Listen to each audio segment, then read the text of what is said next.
Hey, welcome everybody. We'll get started in a few minutes. We're just allowing some people to come into the webinar. I see it's filling up rather fast, so that's nice. So hang on and we'll start in a few minutes.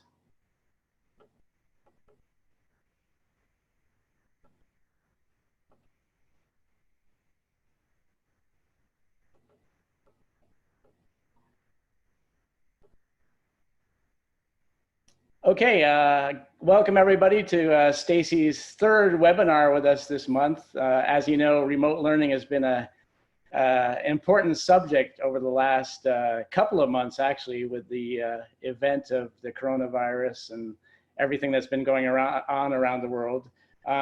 So welcome, Stacey. Those of you who aren't familiar with Stacey, she's the Director of Innovation and Educational Technology at the Bullis School in Maryland.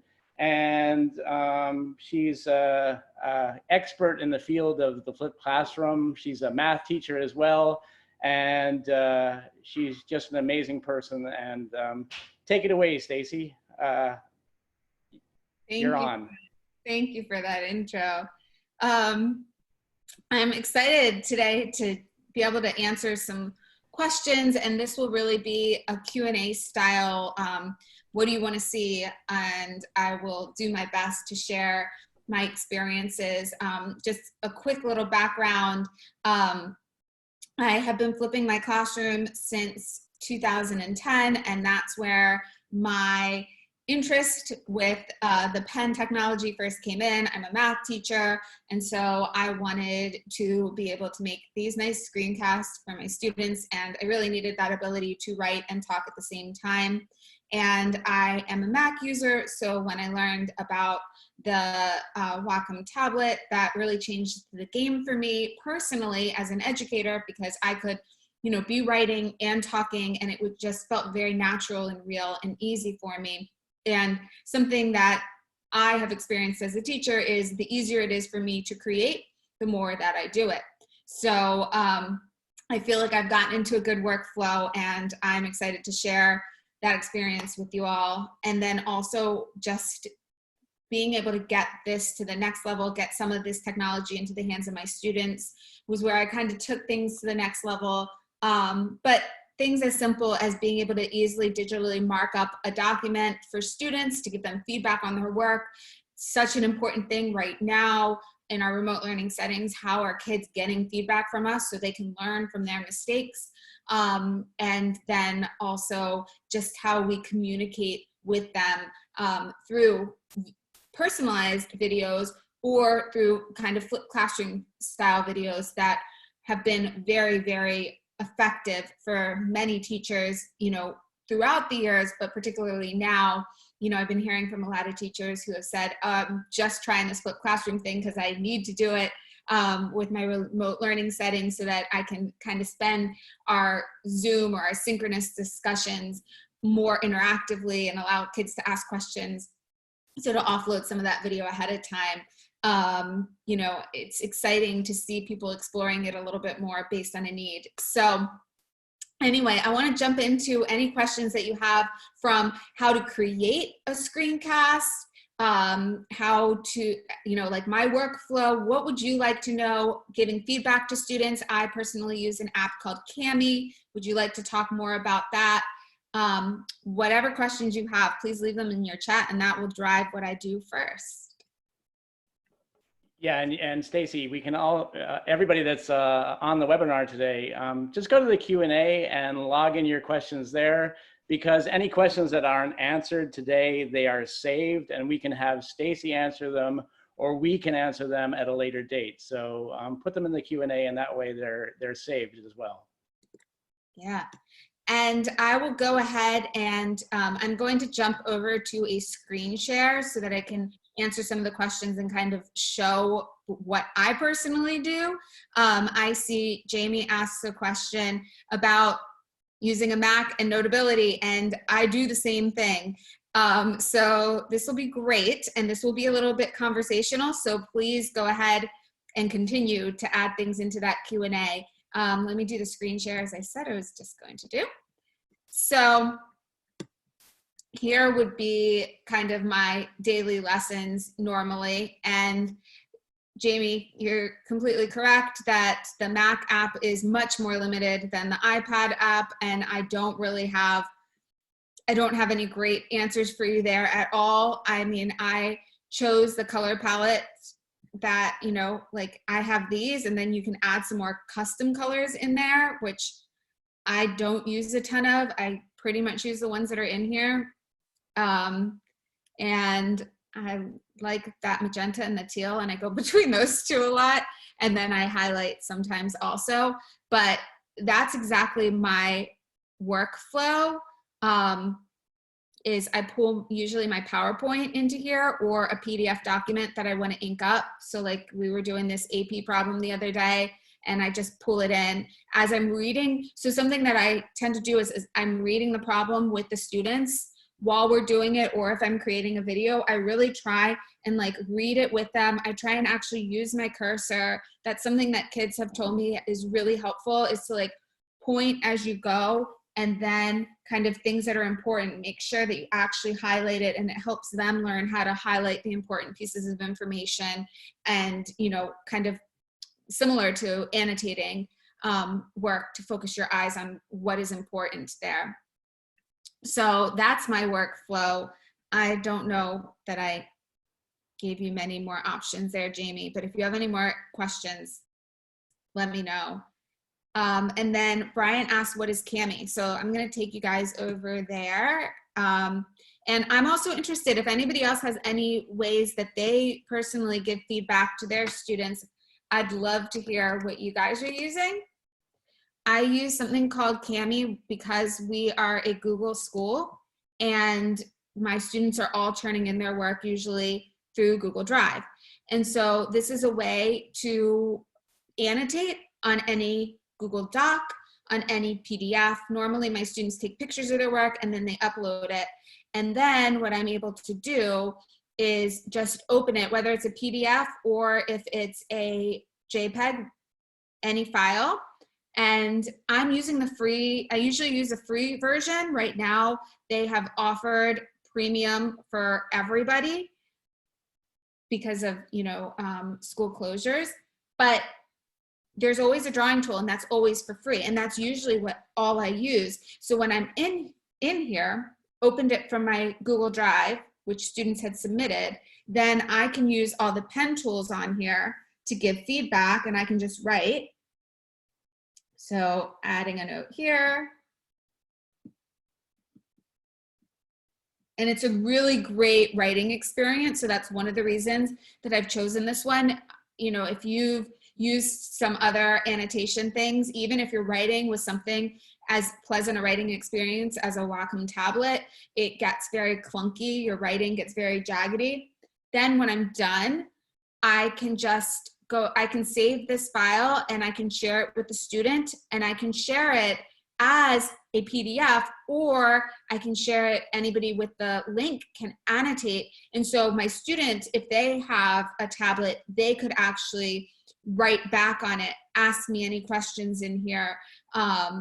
Right now, my students don't have the tablets at home, so I'm not able to kind of do that same feedback loop, but students can still add a comment and kind of type their question if they need anything clarified for them.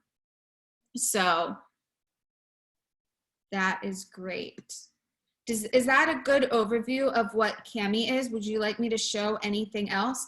I see, can it record audio as well? So that is a premium feature in Cami. So it allows you to, so again, I'm on this trial just because they're allowing everybody to sign up for a free trial right now, but normally it is something paid, and I honestly don't know the cost because I haven't subscribed to it before, but they do have voice commenting in there and also video commenting. So I can add even a video comment to this part right here,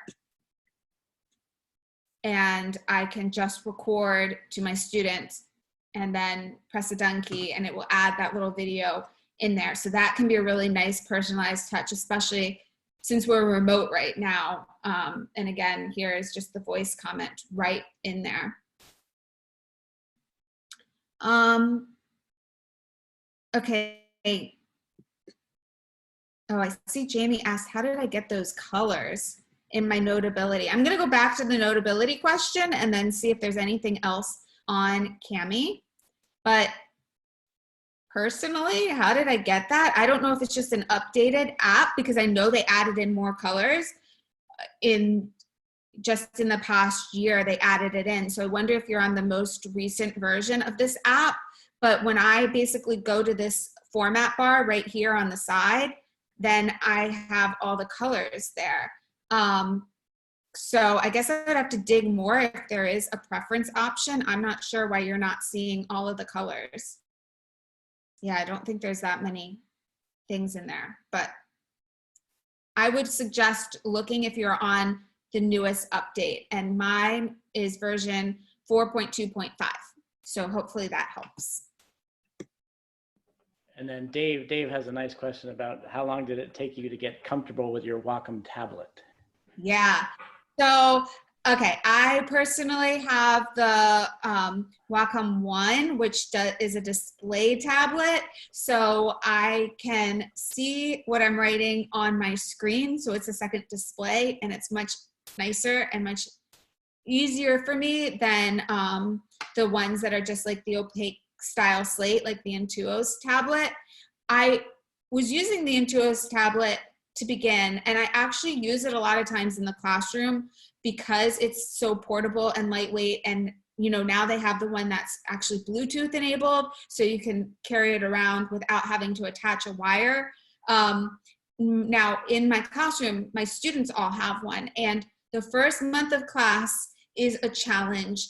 I'm just being totally honest. It's a challenge to get them not only like writing well, but also just used to it, because they're so used to a trackpad and they keep like not writing on the tablet. You know, it's supposed to be like you're writing, if you're writing on the bottom, then it's going to write on the bottom of the screen, but they keep trying to move their cursor up, kind of like a trackpad's happening. It takes a good month at the beginning of the year for them to get comfortable with it. But once we do, it's really not that bad for them. So there's a learning curve. I would say it's at least a month. For me, because I make these things so often, I do recommend investing in the display tablet, like the Wacom One, which would be the lowest price point of a display tablet. Again, like I can't emphasize enough that when you have technology that feels comfortable to you, you use it more often. So, you know, like if I have my Wacom One always sitting plugged in next to me, next to my laptop, I use it a ton. But, you know, if it's a hard thing to do and get out, then I don't even want to make a video.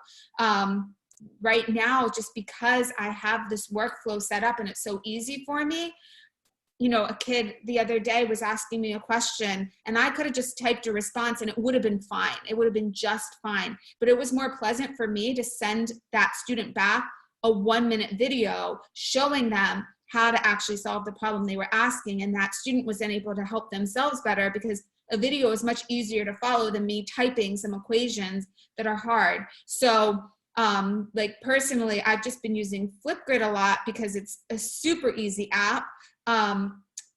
And I can show that process as well, but I'm able to write with the pen. And that to me has made all the difference versus just typing a response. It's not as intuitive for the student. And right now, I think when it's so difficult, we are not seeing our kids, right? So how are they processing that information? How are they getting from like the response that you're giving them to being able to dig into that and like unfold it and process and learn from it? That's a really hard task. And I think that videos are some of the best ways that we can share with students. I think that's why they go to YouTube to solve their own problems all the time, because they watch somebody else do it and they're able to replicate it enough times until they become masters of it. So yeah, back to Dave. Yes, keep practicing. It does get easier, but you know, if a display tablet is something that's possible, I would recommend that. Cami seems really good to use. Is the equation editor good to use? I will be honest, I have not used the equation editor. I always handwrite. I just obviously really like handwriting. So as much typing as I don't have to do, I usually stay away from it. So I don't know. When you write out equations, do you want to pause to color coordinate your variables to make them easier to follow, or does that ruin the flow of teaching?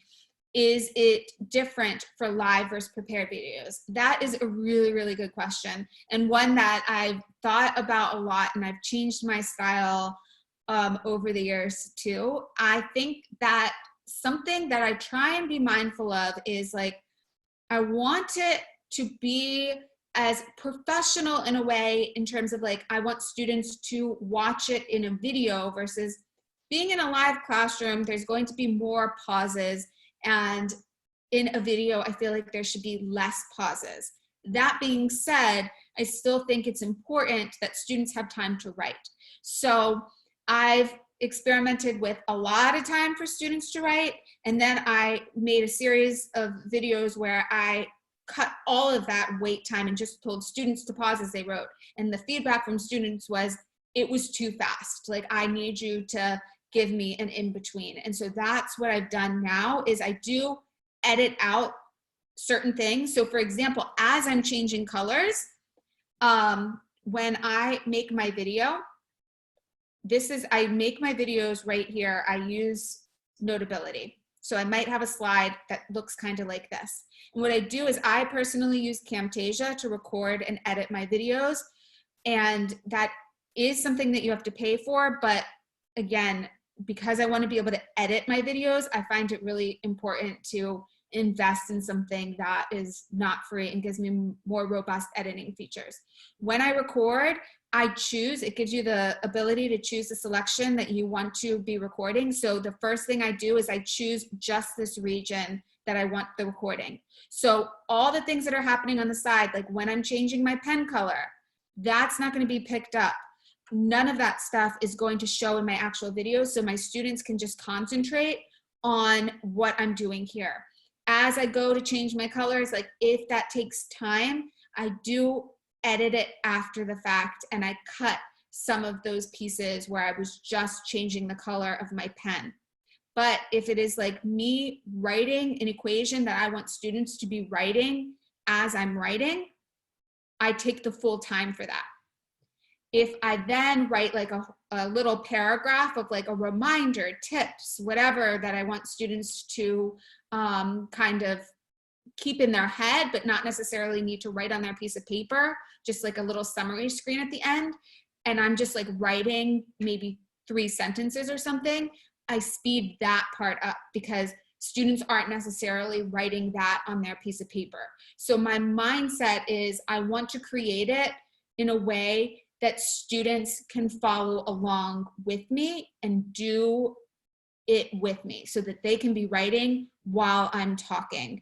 And they're obviously going to pause and start when they need to, but I don't want them to have to constantly pause the video so that they can take notes. I want it to feel comfortable, almost like, you know, if we're doing some of these like workout videos and we're following along, there's 2 styles. There's one that's like you do it with the person and it's in real time, and I tend to prefer that when they like give me the time intervals so that I can follow along, versus just like giving me this whole bunch of exercises to do and then I have to do it on my own time. I find that harder. I like to just follow along with somebody. All right. Do you have any advice, insight on distance learning for elementary school students? Any apps, websites that are favored among you and your colleagues? That's a great question. I think that elementary is probably one of the most difficult things right now. I teach at a K-12 school, and I get to support the teachers there, K-12, and I think one of the hardest things has been that the little kids almost need a parent in front of them to be able to sit in front of the screen. So it's very challenging. And so in some ways, some of this asynchronous stuff has been even, you know, like it's been helpful. One of the favorite things that our younger kids use is Flipgrid. So why don't I just take a moment to show that? So Flipgrid is a way to get everybody to respond on a grid. So you just ask a question, you ask a prompt, and then students can all respond on the grid. And I'm going to show you an example from lower school. Here. This is just one example, but this is what it's going to look like. So when students enter, it's going to look like this. There'll be a prompt at the top, and I don't have one here. It just says Bullis Lower School examples, but normally I would ask my question right there. And then students just press this green button. They would log in with their Google account or their Microsoft account if you have school email accounts, and then they can just talk to the screen. Now, if a student has an iPad, and our lower school students actually have iPads, so they're able to do it this way. If they have a Wacom tablet that they can plug into a laptop, they can do it that way. For my high school students, like there really is no way unless I give them a Wacom tablet to be able to do this stuff, because they can't just write with their finger like our lower school students can do with an iPad. So again, like when we're talking about getting the right technology into the hands of students, that can be a really important piece. But anyway, I'm gonna show you how this works. So I can just talk to the camera like this, I could record, but there's also a whiteboard here. And so when I turn to whiteboard and I press the record button, then I can change the color of my pen, and then I can just start drawing.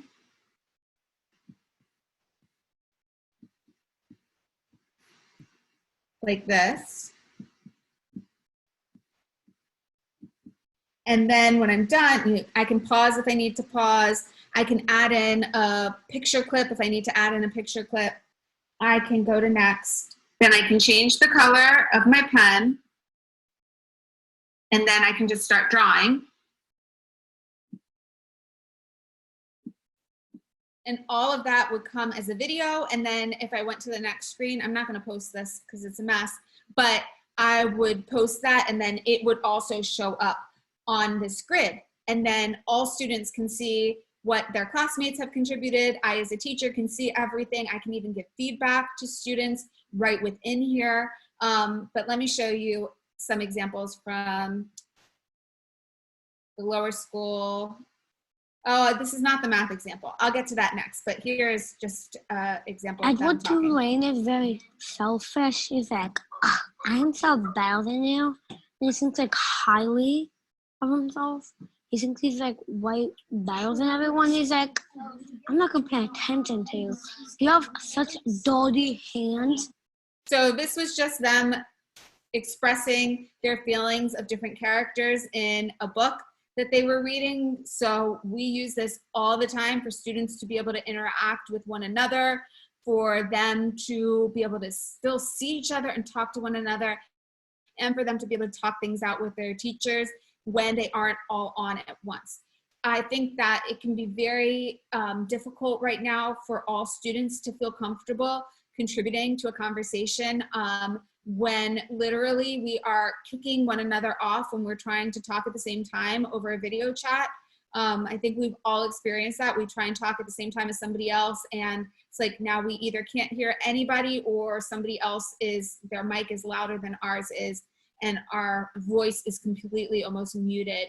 And so this has been a really nice way to allow everybody to talk, and also for everybody to see how their classmates are thinking. So it's not only that I can respond, but I can then also click on any responses that I see in this grid, like this. This is the next problem.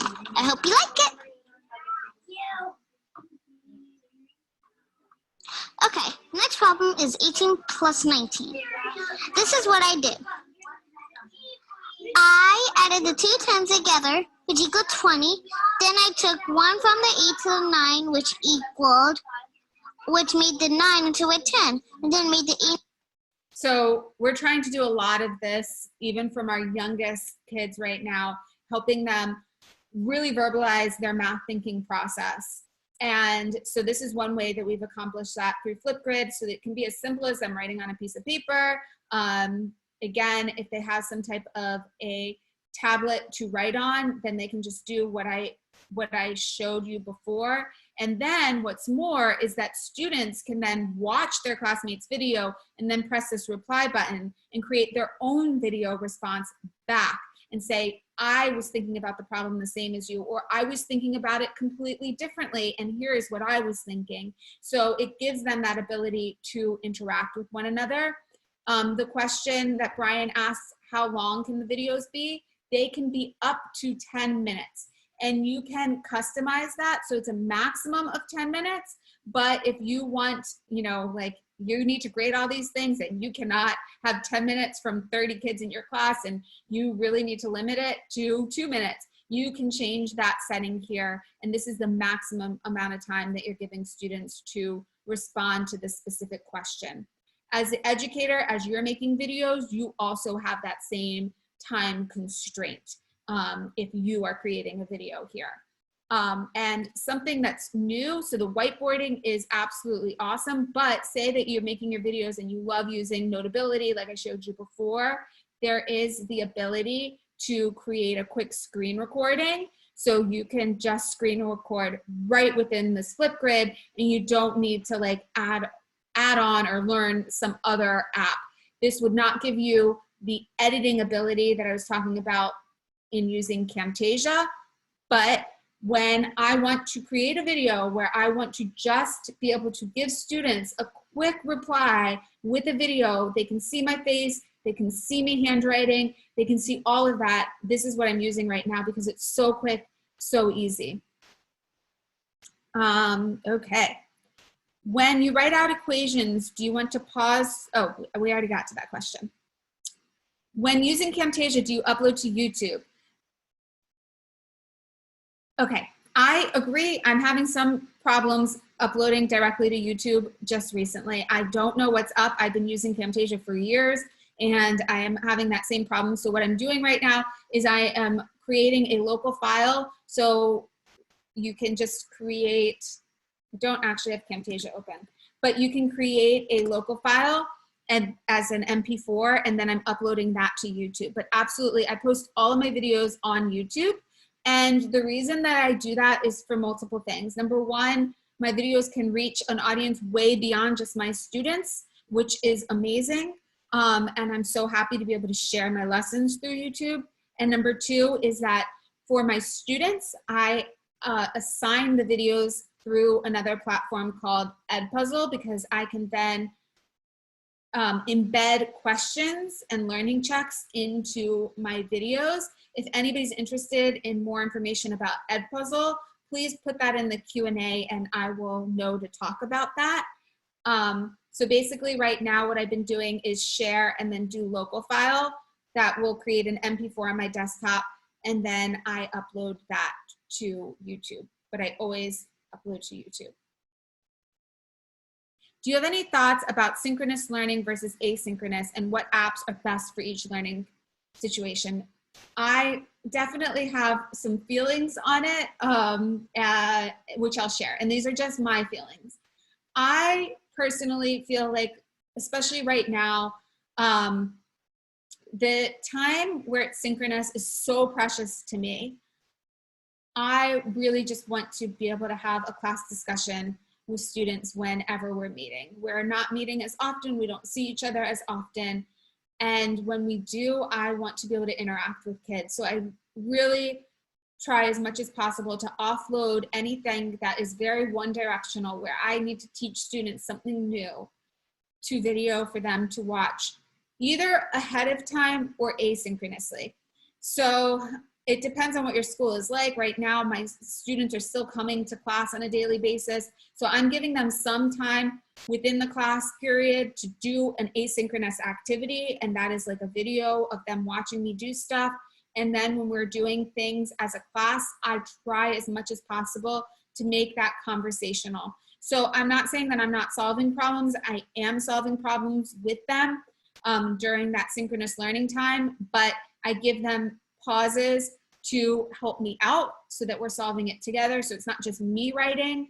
Another thing is I use Pear Deck a ton. and Pear Deck is an interactive presentation tool so that students can write and they can type. So it's kind of like our Q&A right now, but it's all built in to a Google Slides presentation. So instead of like me having a separate Q&A window, I can pull up all student responses on the screen, and I can pull up a sample lesson so I can show you what that looks like. But in real time, I can see students responding, I can see them typing, I can see them drawing, writing, and so my feeling is during the synchronous times, make it as interactive as possible.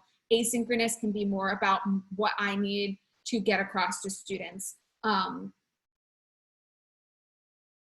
right, let's say you are doing a class without derivations. What layout is easiest for students to follow? Do you want to have one infinitely long page, or do you need to break it up into slides or smaller sheets? Personally, I do the slides. I find it easier to have just one page of things to focus the kids on one thing at a time, and then I move on to the next slide. So my personal preference is always to have slides. But I think that depends. I think it's personal preference. Another person in my school does flipped classroom things all the time and does things through a PDF. I just personally don't like the scrolling as much. I find it harder to focus on. So I do feel that's a little bit of personal preference. I like Edpuzzle. Yes to Edpuzzle. Okay, so I'm going to show Edpuzzle. It seems like you want to see some more of it. Do you ever use Desmos? Yes, I definitely use Desmos for a lot of graphing things. I don't get to handwrite on Desmos, and that is something that I really like doing. So Desmos is easier to build some of the activity builders. If you've done some of that, if you're a math teacher, I still tend to create in Pear Deck because I can draw anywhere on the slide. And again, I really like handwriting and drawing. So I'm going to show the Edpuzzle. I'm also going to go over to the Q&A because I see, I'm in the chat because I see some stuff coming in there also. All right, so we got some of those apps coming in.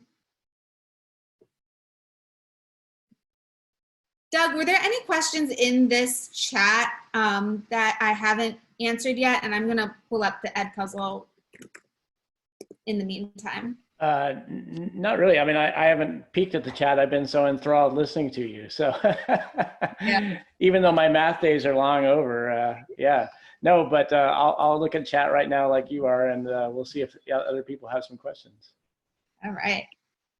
So I'm going to show you what I was saying about the Pear Deck, and also I'm going to introduce you to Edpuzzle if you haven't used it before. So basically, you take a video, any video from YouTube, so it can be something that you've created, or it could be, say, a Khan Academy video that you found that you really like. I can go over to Edpuzzle and then pull that in. So here is my content. I already have a bunch of videos in here, but I can also add new content, and I can create a new video in here. So there's some videos that were already in Edpuzzle that you can pull from and you can edit in. You can also pull videos from YouTube, or again, you can create your own content, which is typically what I do. I just make my own videos. So Gwenda KB has a question. She says, can a student re-record to desired video before they upload their video to the class? I think that's in reference to Flipgrid, and absolutely they can preview like I was previewing. You can hit the X, delete, and then when you're finalized, you get to preview the video first, and then you can submit it. So yes, absolutely, they have that ability. Okay, so I'm gonna go to one of the videos that I have in here, a math video. And I'm gonna click on it right now. And basically you're able to add in these questions. So I can add question spots. So that gives students the ability to pause and answer a question. It pauses the whole video until they answer. I can ask open-ended questions and I can ask multiple choice questions. And then when students have responded, then I can go over and I can see how much of the video students have watched. I want to show you that screen right now, but student names are attached to that. And so for their privacy, I'm not going to pull up that screen right now. But basically, I get a view of like who has watched the video, if they've watched the entire video. Again, how many questions they got correct versus incorrect.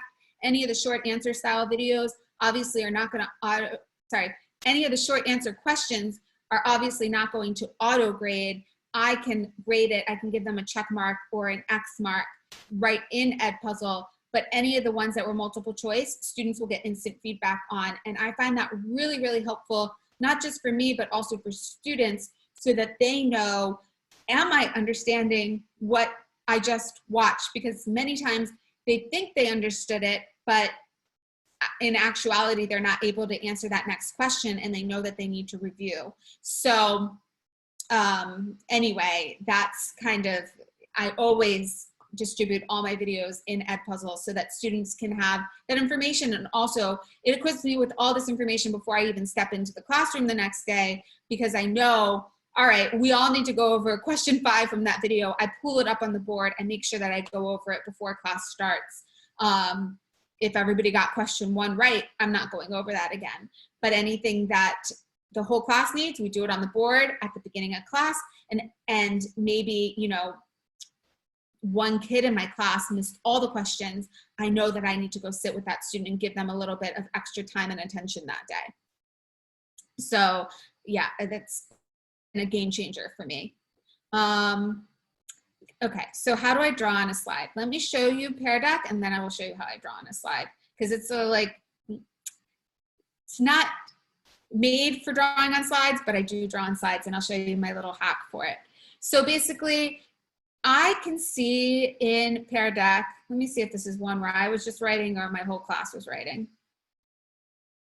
So I can go back at any time and I can see how, oh, this one was just them writing to me, so that's not a good one.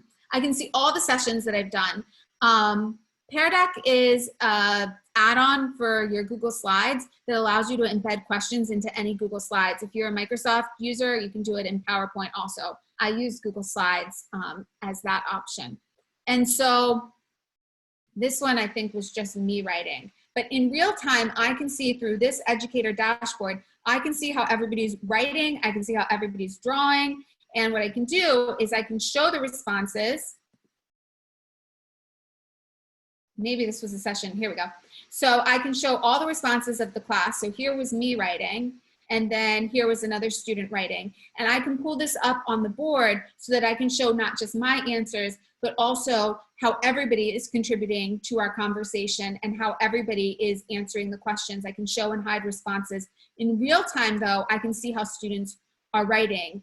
And like if they're quick to respond, if they're really pausing, they're having trouble starting, I know that I can like maybe nudge them or help them out. I'm gonna show you how I write on my slide right now, since that question was asked. So basically I start in my Google Slides. So let me just start a new presentation. And then you need to get this add-on for Pear Deck. Now I will tell you this, I have a premium license of Pear Deck, and you need the premium license to be able to do some of these drawing things. And right now Pear Deck is available for all for free by signing up on their website because of the school closures, but normally I do have a paid license. So then if you ask your question, and then maybe let's draw on this slide, what I can do is add this as a drawing type question. And so once I do that, it's gonna add interactivity to this question. So now this slide is a drawing question. This slide is just the normal question. I can't do anything. And let me add one more slide where I'm going to do drag your dot to A, B, C, and I'm going to do now a draggable question type. gonna add just one dot and let's make it blue. At this point, I'm ready to start my lesson. So when I press start lesson, I can choose if I want this to be an asynchronous student-paced activity or instructor-paced. I'm gonna do instructor-paced for right now, so then I'm in control of moving students through these slides. Now, as soon as this loads, students are going to join by going to joinpd.com and then typing in this code. Now, when I'm gonna copy this code right here, I'm copying it. Now you can see that I can't actually draw, even though this is a drawing type question. My students are able to draw, but I'm not. So how I get around that is I open a new tab and I use that link that I had just given students. Again, how did I get that link? You just can always click here to get the join code. So students can go to joinpd.com and manually type this code, or you can click this button, give students a link. Now I'm pretending to be a student over here. And when I go over here, now I get all the drawing tools that students have. So I just sign in as a student. So as students are signed in, I'm also signed in as a teacher so that I can draw.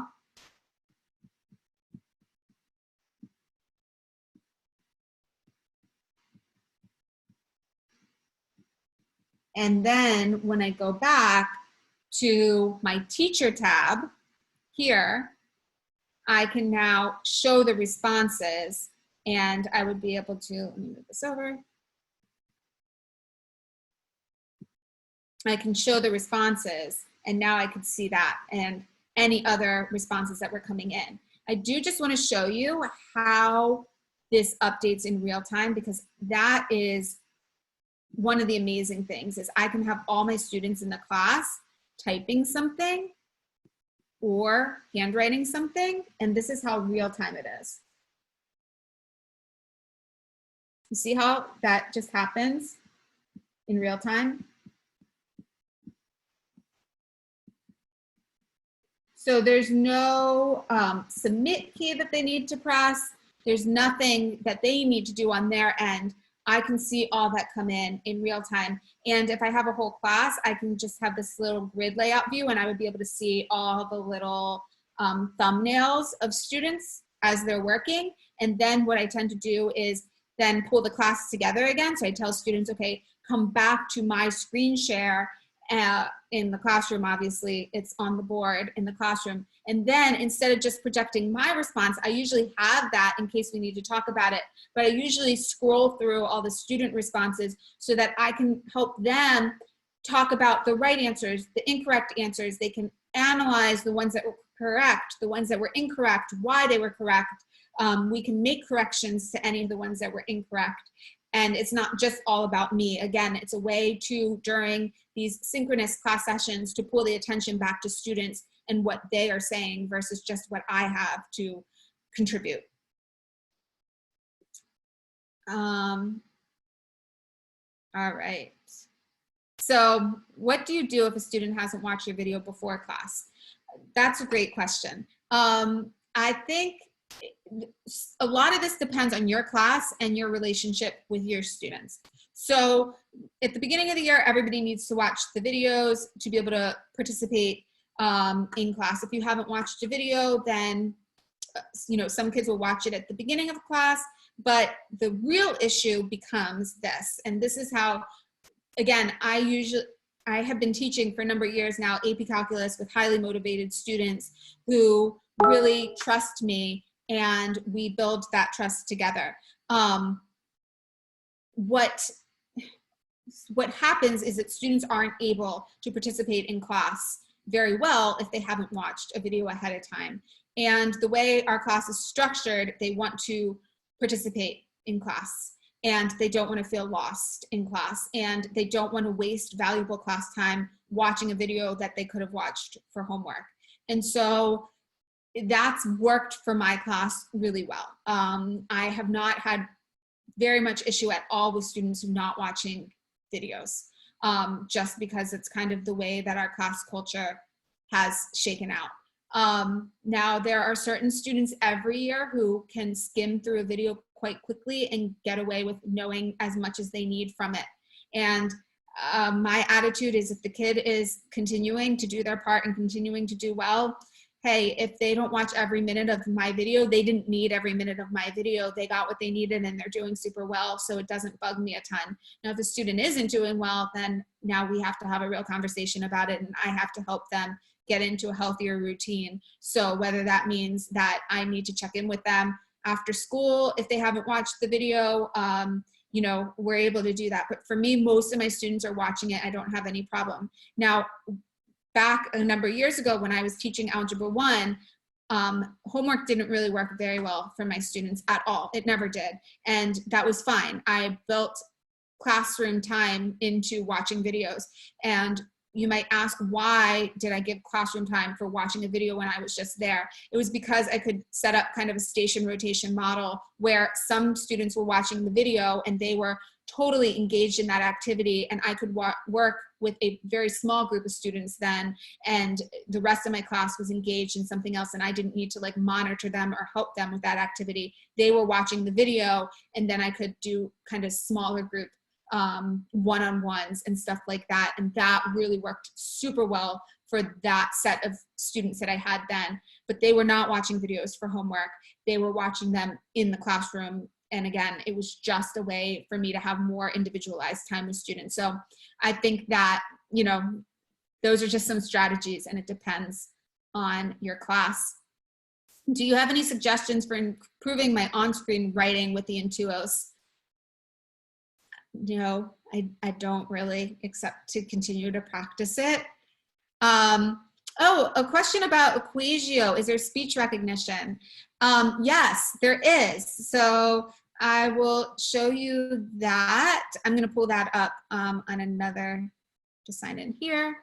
Why do you prefer Flipgrid? While I'm pulling that up, I'm going to go to the next question. Why do you prefer Flipgrid over Screencastify?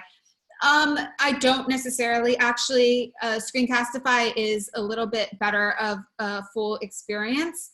I'm going to hop out of this for a second.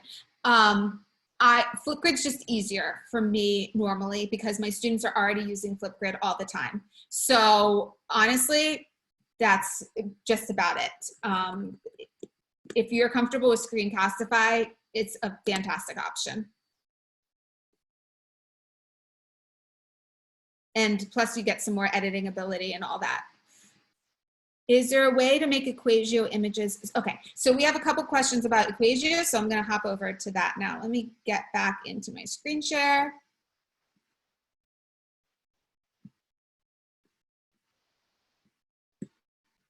All right, here we go. So I am gonna go ahead and open up Equatio. So what is Equatio? It is a Google Chrome extension that allows you to type and write math in any Google Doc and Google Slides. And it's a pretty robust equation editor. So you can just search for that, Google search it, and it is a Chrome extension. So you have to install that. It's a one-time install. Once you install it, you will, just like I have, get this little thing in your toolbar that you can pull up. And so what I love is I love the handwriting recognition here. So you pull this up, and then I can just use, you know, my Wacom tablet, and I can write any equation.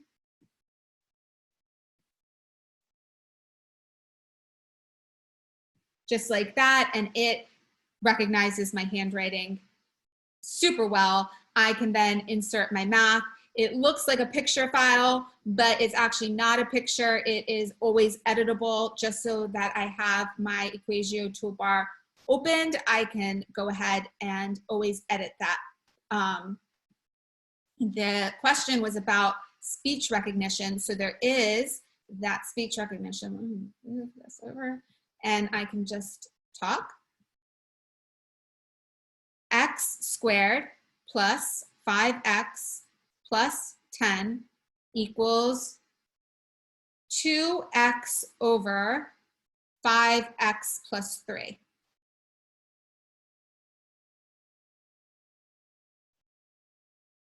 So that worked pretty well, but it missed out on a couple things, and I can go back and I can edit that in my equation editor. I can edit it here, and I can kind of make it into a fraction like I wanted to. And edit it until I'm happy. But yes, the voice recognition works pretty well in Equatio.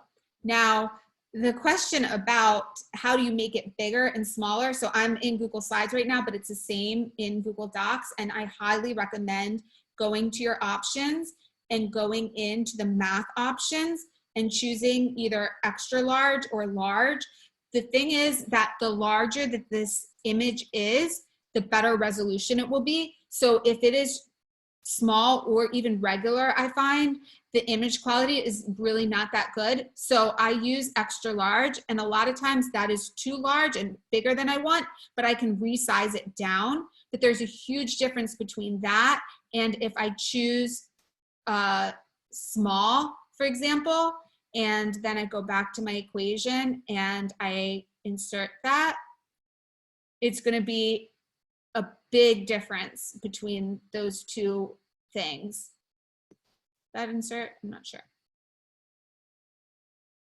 Here we go. So now if I make this, you see how different the resolution is? So that's why I say always have extra large on, and you can always make it smaller versus having small and then the resolution is a completely different, it's completely different. So that's over here in your options. Okay. And then you have a question from Tom Durfee.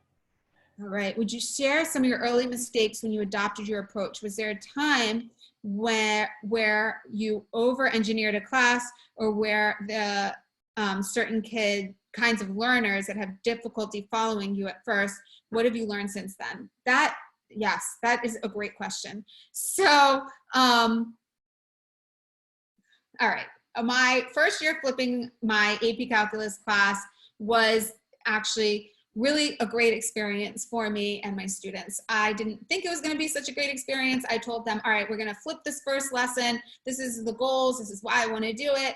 My students had been used to really tough math classes where they didn't have enough time to get all their questions answered in the classroom, where they were highly stressed doing really difficult math problems at home. So when I started flipping the classroom, they were just so happy to have class time to work with one another. And it was a great experience. So then I went into my second year of flipping my AP Calculus classroom. I again explained it. It was a positive experience. My third year, I decided to do it in my Honors Algebra 2 class. I said, I've been doing it 2 years in AP Calculus. I'm going to do the same thing in my Honors Algebra 2 class. So this was at a time when flipped classroom wasn't a big thing. Parents did not know what the flipped classroom meant at all. I had 9th and 10th graders in my Honors Algebra 2 class. Some of them had never had a hard math class before, ever. And I didn't really explain the philosophy behind why I was flipping my classroom. I didn't explain to parents that the learning was happening in the classroom. I didn't explain to them why we were doing it like this. I didn't explain to them that students would be watching a video at home, but that was really just like some background knowledge, and we would really be digging into the most important part of the lesson in the classroom together, and that we would be doing it all collaboratively, and it wasn't just about students learning everything on their own now through a video. And that was my biggest mistake that I made, because parents were confused in the first month of school, which made students confused, especially with 9th and 10th graders, where they're still relying on their parents for, you know, a lot of things, and they're still griping with their parents, and they're still listening to their parents in a way where, you know, it was very important that parents understood. And so what I did was I spent like all of October explaining to parents, like doing a better job explaining to them what the goals were and how kids could be supported, and how I'm supporting the kids. And it took a lot of work to kind of build that trust, but I was able to build that trust within a month, and then the rest of the school year was fantastic.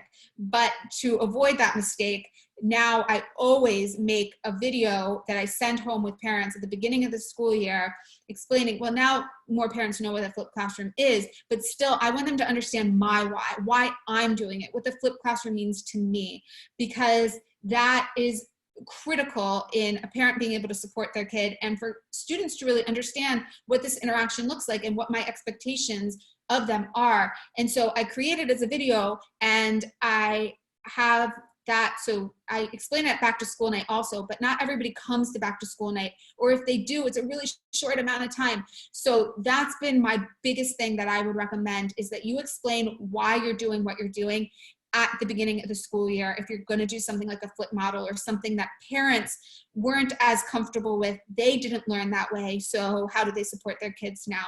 Making sure that they understand the feedback loop, and again, that the most important learning is going to happen when I'm there to support them, and that this is only a better way for me to be able to interact with your child and to get to know their needs on a more personalized, individualized level.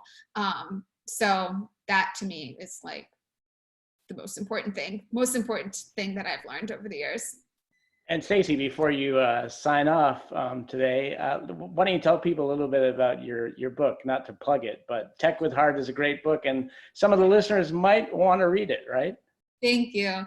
Yeah, so I wrote a book that's called Tech with Heart, and it is all about empowering students' voice and hearing from even our quietest students in our classroom. How do we embrace technology to allow all their voices to be heard? And when I say their voices, sometimes it is written, sometimes it is typed, sometimes it is them chiming in to the conversation in a class discussion, but sometimes it's them doing that through a Flipgrid. And how can we kind of use technology to support our students, to create deeper compassion in the classroom, to get to know our students on a more personal level, to really deepen those relationships.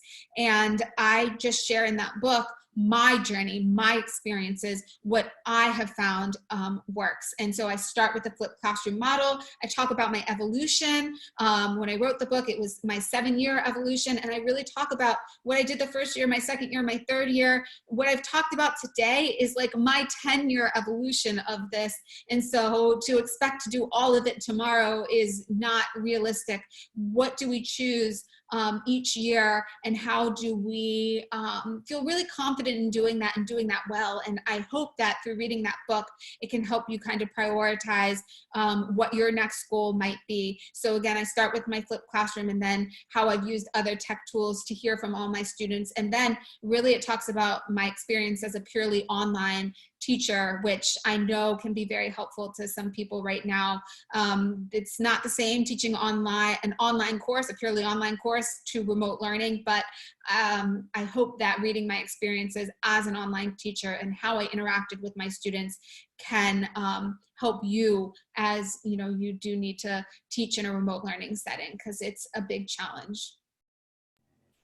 Yeah. Okay, I think that's great, Stacey. Thanks for joining us today. Thanks for doing another webinar and letting all the people out there who've been listening in on what you've been doing. And I hope everybody learned something today. I know I did.